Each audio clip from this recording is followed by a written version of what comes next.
ಕರಾವಳಿಯಲ್ಲಿ ನಿಷೇಧಿತ ಪಿಎಫ್ಐ ಮರುಜೀವಕ್ಕೆ ಯತ್ನ ನಡೆಸಿದ್ದಾರೆ. ಮಂಗಳೂರು ಪೊಲೀಸರಿಂದ ಮುಸ್ಲಿಂ ಧರ್ಮಗುರು ಅರೆಸ್ಟ್ ಆಗಿದ್ದಾನೆ. ಈಗ ಕಡಬ ನಿವಾಸಿ ಸೈಯದ್ ಇಬ್ರಾಹಿಂ ಅರೆಸ್ಟ್ ಆಗಿದ್ದಾನೆ. ಪಿಎಫ್ಐ ಸದಸ್ಯರನ್ನ ಸಂಪರ್ಕಿಸಿದ್ದ ಧರ್ಮಗುರು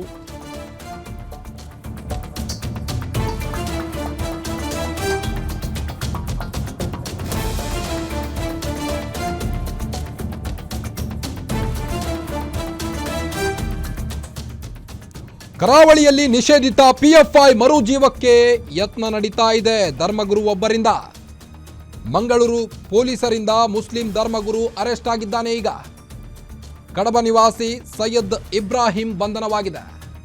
ಪಿಎಫ್ಐ ಸದಸ್ಯರನ್ನ ಪದೇ ಪದೇ ಸಂಪರ್ಕಿಸುತ್ತಿದ್ದ ಅನ್ನೋ ಅನುಮಾನದ ಮೇರೆಗೆ ಈಗ ಧರ್ಮಗುರು ಅರೆಸ್ಟ್ ಆಗಿದ್ದಾನೆ. ಸೈಯದ್ ಇಬ್ರಾಹಿಂ ಧರ್ಮಗುರು ಮೇಲೆ ಪಿಎಫ್ಐ ಸಂಘಟನೆ ಪರ ಪ್ರಚಾರದ ಆರೋಪ ಕೂಡ ಕೇಳಿ ಬರ್ತಾ ಇದ್ದು, ಸಲ್ಮಾನ್ ಎಂಬ ವಾಟ್ಸಪ್ ಗ್ರೂಪ್ ರಚಿಸಿ ಆ ಒಂದು ವಾಟ್ಸಪ್ ಗ್ರೂಪ್ ಮೂಲಕ ಈ ರೀತಿಯಾದಂಥ ಕೃತ್ಯವನ್ನು ಎಸಗುತ್ತಾ ಇದ್ದ ಈತ. UAPA ಆಕ್ಟ್ ಅಡಿ ಈ ಒಂದು ಕೇಸೀಗ ದಾಖಲಿಸಿದ್ದಾರೆ ಪೊಲೀಸರು. ಬೆಂಗಳೂರಿನ NIA ವಿಶೇಷ ನ್ಯಾಯಾಲಯಕ್ಕೆ ಈಗ ಧರ್ಮಗುರುವನ್ನು ಹಾಜರುಪಡಿಸಿದ್ದಾರೆ. ಪೊಲೀಸರು ಆರೋಪಿಯನ್ನ ಅಕ್ಟೋಬರ್ 24ರವರೆಗೆ ನ್ಯಾಯಾಂಗ ಬಂಧನಕ್ಕೆ ನೀಡಿದ್ದಾರೆ.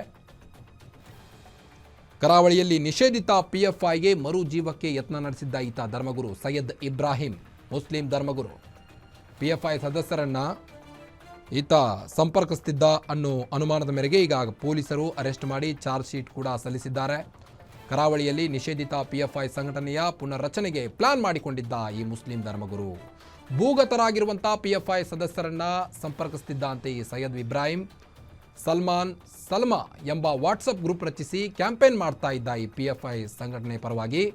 ಪಿಎಫ್ಐ ಸದಸ್ಯರಿಗೆ ಮತ್ತೆ ಚಟುವಟಿಕೆ ಆರಂಭಿಸಲು ಧರ್ಮಗುರುವಿನಿಂದ ಪ್ರಚೋದನೆ ನೀಡಲಾಗ್ತಾ ಇತ್ತು. ಹೀಗಾಗಿ ಈ ಒಂದು ಯತ್ನದ ಬೆನ್ನಲ್ಲೇ ಈಗಾಗಲೇ ಪೊಲೀಸರು ಈತನನ್ನು ಅರೆಸ್ಟ್ ಮಾಡಿ ಈಗಾಗಲೇ ನ್ಯಾಯಾಂಗ ಬಂಧನಕ್ಕೂ ಕೂಡ ಒಪ್ಪಿಸಲಿಕ್ಕೆ ರೆಡಿಯಾಗಿದ್ದಾರೆ. ಮಂಗಳೂರು ಪೊಲೀಸರಿಂದ ಮುಸ್ಲಿಂ ಧರ್ಮಗುರು ಅರೆಸ್ಟ್ ಆಗಿದ್ದಾನೆ ಈಗ.